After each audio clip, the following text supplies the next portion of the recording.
Avant de commencer, j'ai besoin que vous compreniez quelque chose à propos des radios en 1941 que la plupart des gens comprennent mal. Nous pensons à une radio comme nous pensons à un téléphone.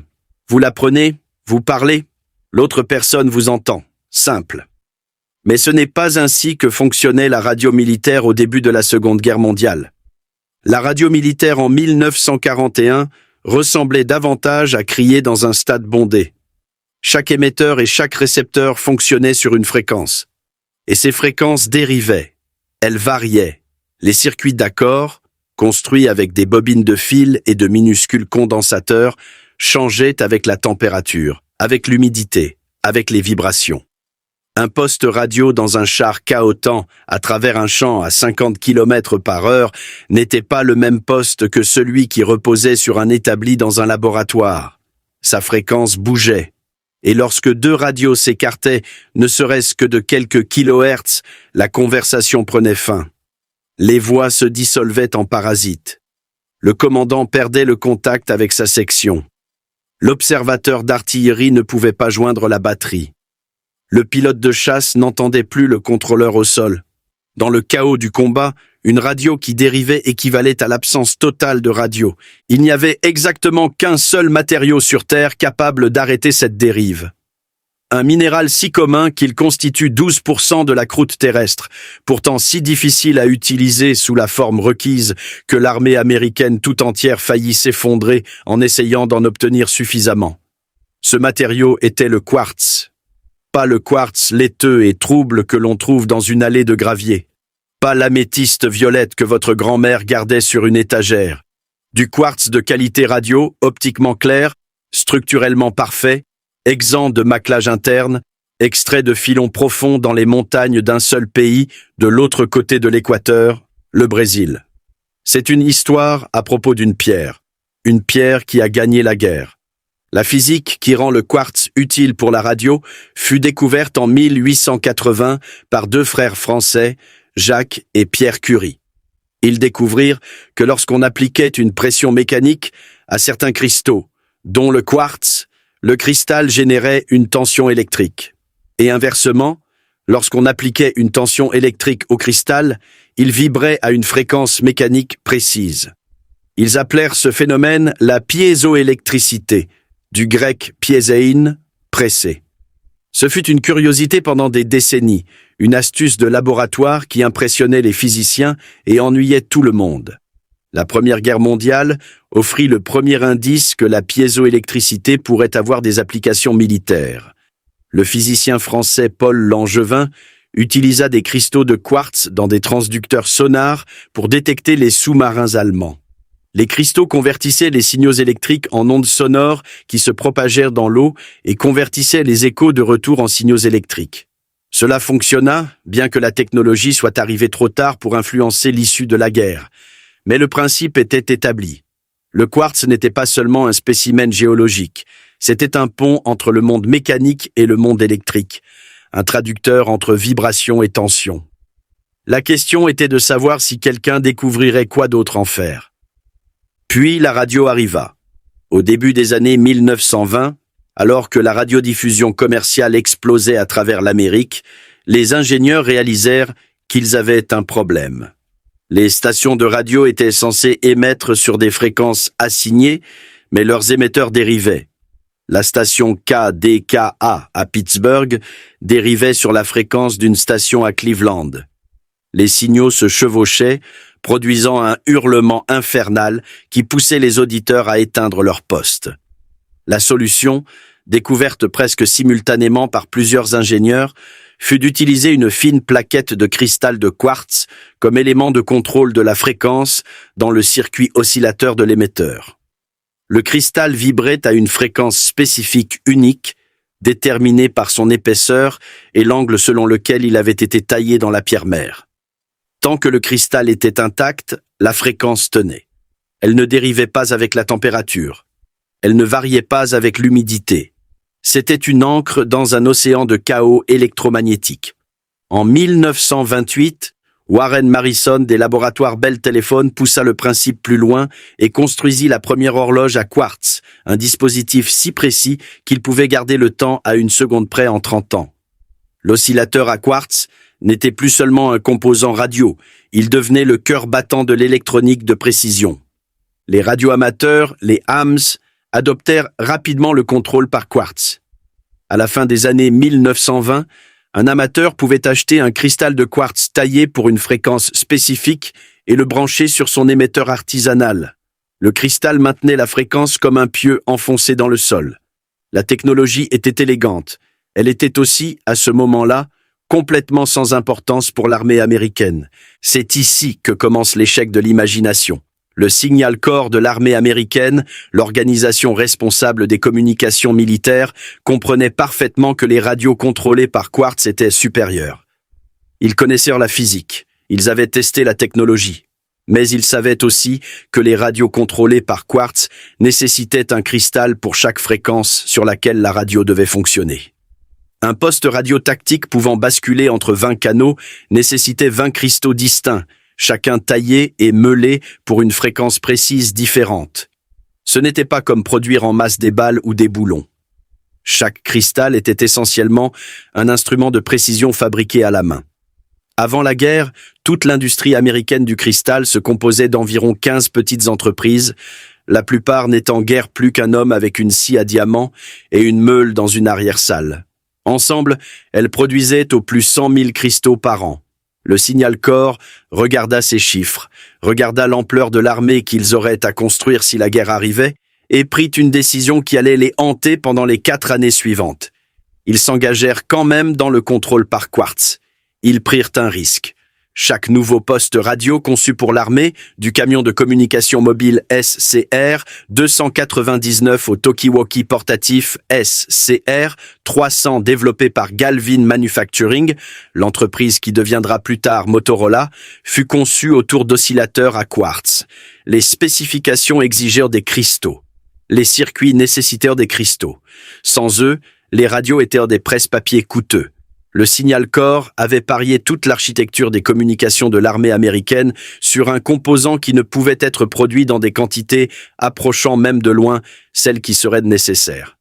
C'était un risque calculé, motivé par la compréhension que l'alternative, partir en guerre avec des radios qui dérivent, était pire que partir en guerre avec une pénurie de cristaux.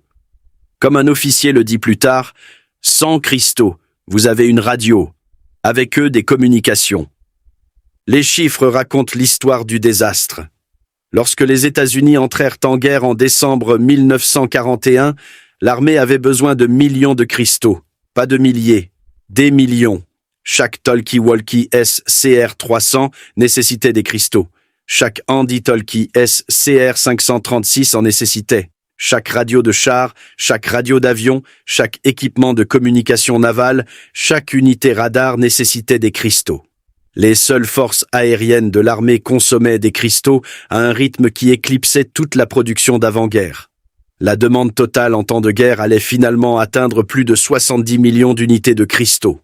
L'industrie qui existait en 1941 pouvait en produire environ 100 000 par an. L'écart entre l'offre et la demande n'était pas un écart. C'était un abîme assez large pour y perdre une guerre. Le premier problème était la matière première. Le quartz est commun, mais le quartz de qualité radio ne l'est pas. Pour être utile dans un oscillateur de contrôle de fréquence, le quartz devait être optiquement clair, exempt de bulles, d'inclusions et de fissures. Plus important encore, il devait être exempt d'un défaut structurel appelé maclage, où 2 cristaux se développent entrelacés à un angle. Un cristal maclé ne pouvait pas maintenir une fréquence stable, il était inutile, et on ne pouvait pas savoir si un cristal était maclé simplement en le regardant. Il fallait un équipement optique spécialisé pour détecter la structure interne. La seule source connue de quartz de qualité radio, dans les quantités requises, était le Brésil. Plus précisément, les États de Minas Gerais, Goiás et Bahia, où des filons de quartz traversaient des formations géologiques anciennes dans l'arrière-pays accidenté. L'extraction était primitive. Le quartz était déterré des flancs de collines et des lits de rivières par des garimpeiros, des prospecteurs indépendants qui travaillaient avec des outils manuels, des pioches et des pelles. Ils transportaient les pierres à dos de mulets. Il n'y avait pas de route dans la plupart des régions minières, pas de chemin de fer. Le quartz voyageait par mulet jusqu'au village le plus proche, puis par camion jusqu'à un comptoir commercial régional, puis par train jusqu'à une ville portuaire comme Rio de Janeiro ou Salvador, et enfin par bateau à travers l'Atlantique jusqu'aux États-Unis. Toute la chaîne d'approvisionnement était une opération du 19e siècle à qui l'on demandait d'alimenter une machine de guerre du 20e. Le signal corps agit rapidement. Des officiers de l'approvisionnement furent envoyés au Brésil avec des valises pleines d'argent liquide et un mandat qui ne laissait aucune place à la négociation. Tout le programme de cristaux radio des services armés dépend du succès du programme d'approvisionnement au Brésil, pouvait-on lire dans une directive interne. Rien ne doit être autorisé à interférer avec cela. Les États-Unis négocièrent des accords avec le gouvernement brésilien, qui avait rejoint les Alliés en 1942 après que des U-boots allemands eurent coulé des navires marchands brésiliens. Des agents américains se répandirent dans les districts miniers du Minas Gerais, achetant du quartz directement aux garimpeiros, aux intermédiaires et aux négociants régionaux. Ils installèrent des postes d'inspection équipés de dispositifs de test optique improvisés, essentiellement de grands réservoirs en verre remplis d'huile ayant un indice de réfraction proche de celui du quartz, avec des filtres polarisants à chaque extrémité et une lampe à arc au carbone pour l'éclairage. Un opérateur plongeait un morceau de quartz brut dans l'huile, localisait son axe optique en cherchant des motifs d'interférence arc-en-ciel et déterminait si le cristal était maclé ou clair. Les cristaux maclés étaient rejetés. Les cristaux clairs étaient achetés, pesés et expédiés. Les prix grimpèrent en flèche. Avant la guerre, le quartz de qualité radio se vendait quelques dollars la livre. En 1943, les meilleurs spécimens non maclés atteignaient des prix élevés qui rendaient les garimpeiros plus riches qu'ils ne l'avaient jamais été. La nouvelle se répandit dans l'intérieur du Brésil que les Américains achetaient des pierres claires pour des sommes étonnantes. Des hommes qui avaient cultivé des haricots et du café abandonnèrent leurs champs et se dirigèrent vers les districts du quartz. Les camps miniers grossirent. De nouvelles excavations s'ouvrirent sur des flancs de collines ignorées depuis des générations. Les garimpeiros travaillaient dans des conditions qui horrifieraient un inspecteur de sécurité moderne. Ils creusaient des tunnels dans la roche décomposée sans étaiement, suivant des filons de quartz laiteux et priant pour trouver des poches de cristal clair. Les éboulements étaient les courants. Les maladies tropicales étaient endémiques. Les soins médicaux étaient inexistants. Les hommes qui creusaient les cristaux qui porteraient de la voix de l'armée américaine à travers l'Europe et le Pacifique étaient parmi les travailleurs les plus pauvres et les plus invisibles de la guerre. Le gouvernement brésilien, reconnaissant la valeur stratégique de son monopole, tenta périodiquement de restreindre les exportations ou de faire monter les prix. Les diplomates américains travaillaient à maintenir le flux d'approvisionnement, équilibrant flatterie, pression et promesses de coopération économique continue. Il y avait une crainte réelle à Washington que les puissances de l'Axe ne trouvent un moyen de perturber l'approvisionnement en quartz. Les U-boots allemands rôdaient déjà dans l'Atlantique Sud, coulant des navires marchands brésiliens. Une campagne réussie contre les convois de quartz aurait pu paralyser la production radio américaine. La marine affecta des escortes aux cargaisons les plus critiques. Les cristaux traversèrent l'Atlantique dans les cales de cargo qui zigzaguaient à travers des eaux infestées de sous-marins, transportant une cargaison qui ne pesait presque rien comparée à l'acier ou au pétrole, mais qui était, livre pour livre, parmi les matériaux les plus stratégiquement précieux à flot. À son apogée, en 1943, le Brésil exporta plus de 2400 tonnes métriques de cristal de quartz. Tout n'était pas utilisable. Une grande partie du quartz brut qui arrivait dans les ports américains était trouble, fissuré ou maclé. Le taux de rejet du quartz brésilien entrant était brutal. Les estimations variaient, mais dans de nombreuses cargaisons, seule une fraction de la matière première donnait des ébauches adaptées à la production d'oscillateurs. Le gaspillage était énorme. Des montagnes de quartz rejetés s'accumulaient dans les centres de traitement. Mais le bon matériau, les pierres claires et non maclées, était traité avec une révérence habituellement réservée aux pierres précieuses. Il était catalogué, pesé et distribué aux fabricants avec la précision d'une chaîne d'approvisionnement pharmaceutique. La transformation de cette pierre brute brésilienne en un oscillateur de contrôle de fréquence fini était un processus de fabrication qui défiait tous les principes de la production de masse. Henry Ford avait appris à l'Amérique à construire des voitures sur des chaînes de montage où chaque étape était identique et reproductible. La fabrication de cristaux était le contraire. Chaque morceau de quartz brut était unique. Chaque pierre avait sa propre géométrie interne, ses propres défauts, sa propre orientation d'axe. Le processus ne pouvait pas être effectué par des machines seules. Il nécessitait des mains humaines, des yeux humains et un jugement humain à presque chaque étape. D'abord, le quartz brut était examiné et orienté.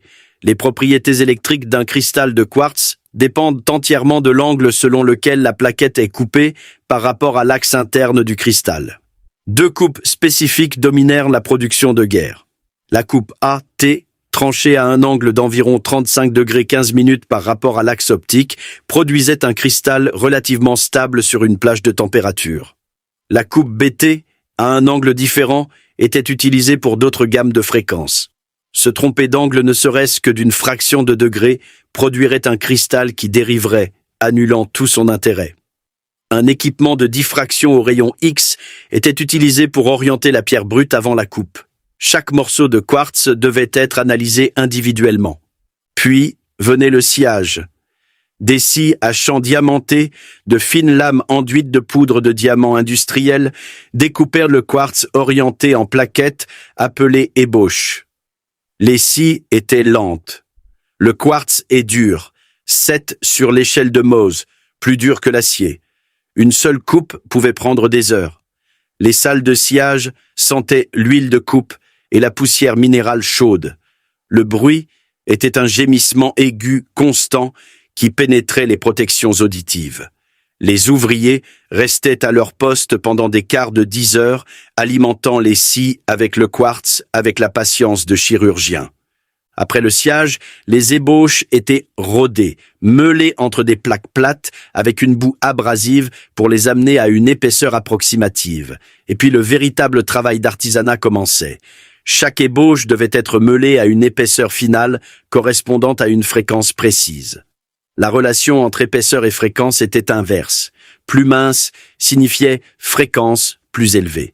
Les tolérances se mesuraient en millièmes de pouce. Un cristal destiné à contrôler une fréquence de 5 MHz devait être meulé à une tolérance correspondant à un décalage de quelques centaines de cycles. À cette échelle, la différence entre un cristal fonctionnel et un rebut était invisible à l'œil nu. La finition était effectuée à la main. Des ouvriers, dont beaucoup de femmes recrutées dans les métiers de l'horlogerie, de la joaillerie et même de la coiffure, des métiers exigeant des mains stables et une tolérance pour le travail de précision répétitif, tenaient les minuscules ébauches de quartz contre des meules rotatives et les polissaient jusqu'à la fréquence requise. Ces femmes, largement méconnues de l'histoire, devinrent l'épine dorsale de l'industrie du cristal.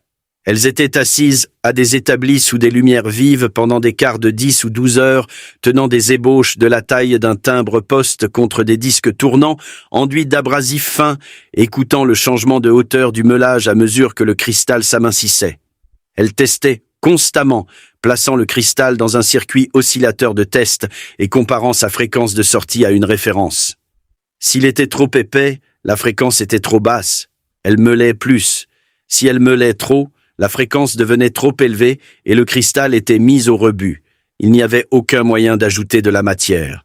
Chaque cristal trop meulé était détruit, avec lui les heures de travail qui y avaient été investies.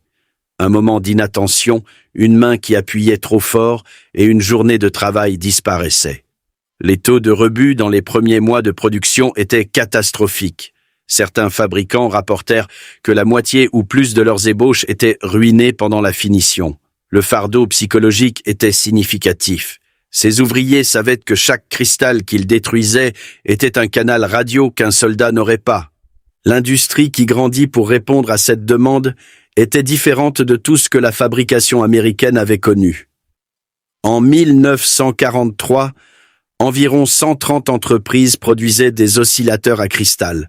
23 d'entre elles se trouvaient dans la région de Chicago, 20 autour de New York, 15 étaient regroupés près de Carlisle, en Pennsylvanie, où le Signal Corps avait établi son laboratoire de recherche sur les cristaux à la caserne de Carlisle. 14 étaient à Kansas City. Le reste était dispersé dans 20 États, de l'Oregon à la Floride, de la Californie au Massachusetts. Beaucoup n'étaient pas des usines au sens conventionnel, c'étaient des garages convertis, des vitrines de magasins loués, des ateliers en sous-sol. Un homme avec quelques connaissances en électricité, une scie à diamant achetée d'occasion, une meule et un oscillateur de test pouvait monter sa boutique et commencer à honorer des contrats gouvernementaux. Les barrières à l'entrée étaient faibles. La demande était infinie.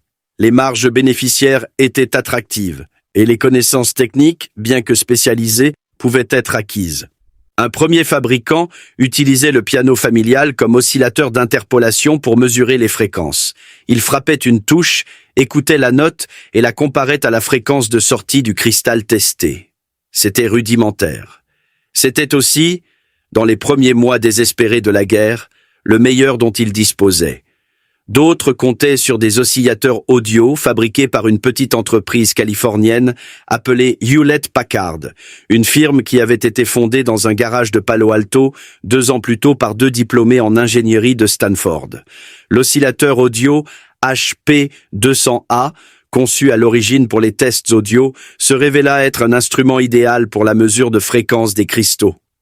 La demande en cristaux en temps de guerre propulsa Hewlett-Packard d'une start-up de garage à une entreprise d'électronique sérieuse.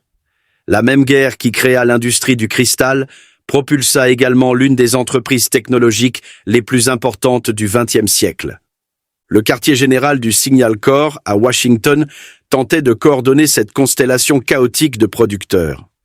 Des officiers d'état-major voyageaient constamment, visitant les petites usines, instruisant les nouveaux fabricants sur les techniques de coupe, les aidant à calibrer les équipements de test et servant de médiateurs dans les différends entre les fabricants de cristaux et l'agence d'inspection du Signal Corps, dont les inspecteurs appliquaient des normes de qualité que beaucoup des nouvelles entreprises trouvaient incroyablement strictes.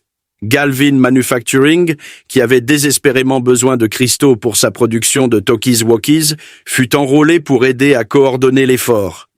La tâche de gérer 130 entreprises indépendantes, chacune avec ses propres méthodes, son propre équipement et ses propres opinions bien arrêtées sur la façon dont les cristaux devaient être coupés, était un cauchemar administratif. Et puis, la crise du vieillissement frappa. C'était le pire type de défaillance, celui qui se révèle lentement, loin de l'usine, dans des conditions qui ne peuvent être reproduites sur un banc d'essai. Des cristaux qui avaient été testés et certifiés en production commençaient à tomber en panne sur le terrain. Ils dérivaient, pas beaucoup, mais assez. Un cristal qui avait été précisément meulé pour fonctionner à une fréquence donnée se décalait avec le temps, des jours ou des semaines après avoir été installé dans une radio. La dérive était imprévisible. Certains cristaux se décalaient de quelques centaines de hertz, d'autres se décalaient de plusieurs kilohertz. Dans un système radio conçu autour d'un espacement précis des canaux, un cristal qui dérivait ne serait-ce que d'un kilohertz pouvait rendre le poste inutilisable. Les rapports affluèrent d'Afrique du Nord, où les forces de Patton combattaient en Tunisie, du Pacifique, où les Marines apprenaient le calcul brutal de la guerre amphibie et des bases d'entraînement à travers les États-Unis. Des radios qui avaient fonctionné parfaitement à l'usine devenaient muettes sur le terrain. Des cristaux qui avaient passé toutes les inspections dérivaient dans la chaleur et l'humidité des tropiques. Les commandants envoyèrent des messages furieux par les canaux hiérarchiques, demandant pourquoi leurs équipements de communication tombaient en panne. La cause était invisible. La surface de l'ébauche de quartz, même après un meulage et un polissage soigneux, était couverte de micro-fissures, de structures cristallines endommagées et de particules incrustées de grains abrasifs. Avec le temps, ces imperfections de surface se déplaçaient, se stabilisaient et modifiaient la masse vibrante effective du cristal. La fréquence dérivait à mesure que la surface guérissait et se dégradait dans un processus lent et continu de réarrangement moléculaire. C'était un problème de physique déguisé en défaut de fabrication. Le Signal Corps essaya tout. Comme mesure temporaire, ils émirent une directive exigeant que toutes les ébauches de quartz puissent résister à un brossage avec du savon, de l'eau et une brosse à dents. Pendant un temps, chaque inspecteur du Signal Corps et chaque finisseur de cristaux en Amérique fut équipé d'une brosse à dents et d'une coupelle d'eau savonneuse. La directive de la brosse à dents fut une aubaine pour l'industrie de la brosse à dents, mais ne contribua presque pas à résoudre le problème.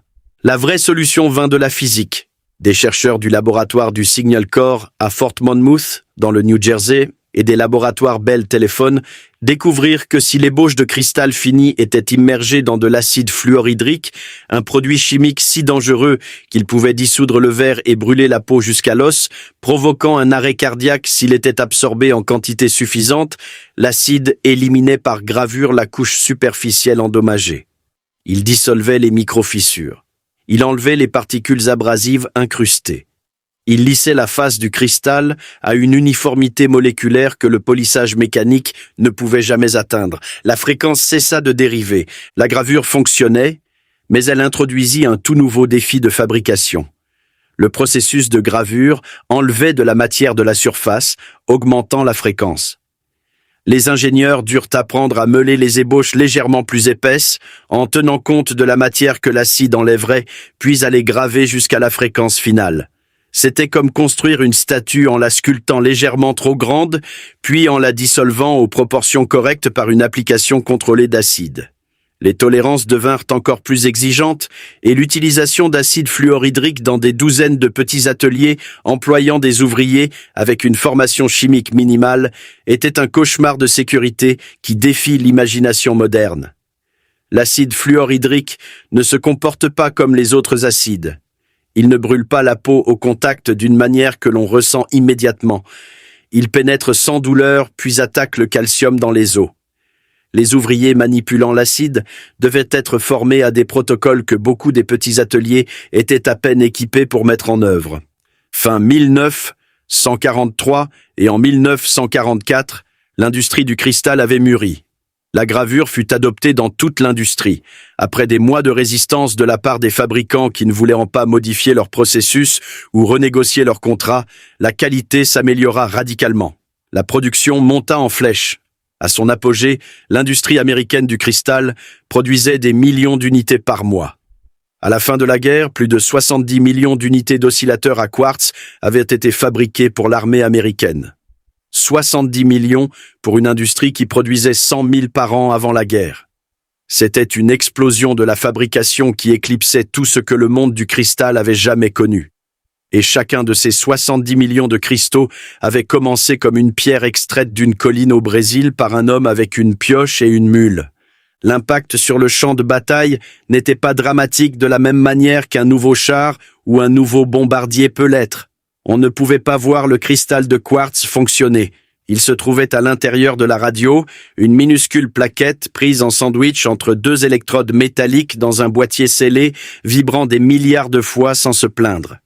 Mais sa présence transforma la manière américaine de faire la guerre d'une manière difficile à exagérer.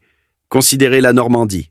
Le 6 juin 1944, la plus grande invasion amphibie de l'histoire humaine dépendait de la coordination de milliers d'unités sur terre, mer et air.